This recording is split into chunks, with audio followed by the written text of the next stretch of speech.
Arif Aiman rasmi ke Kashiwa Resul, TMJ dah beri lampu hijau.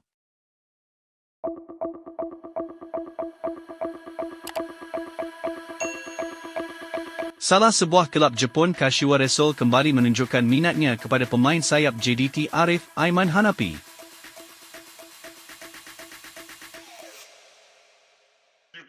Kashiwa Resul dikabarkan sedang mencari pemain sayap cepat seperti Arif Aiman untuk menambah kekuatan pasukan.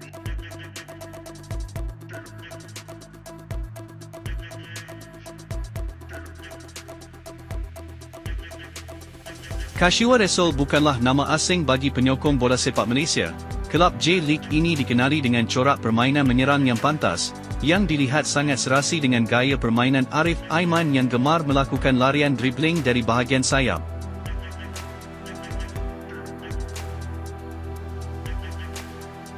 Pemilik JDT Tunku Ismail menegaskan bahawa pihak kelab tidak akan menghalang mana-mana pemain yang ingin beraksi di luar negara termasuklah Arif Aiman.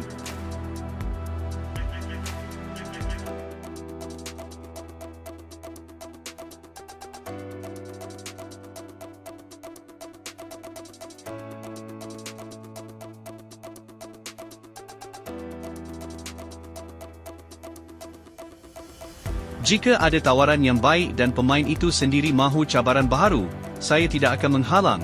Masa depan mereka di tangan mereka sendiri, ujar TMJ.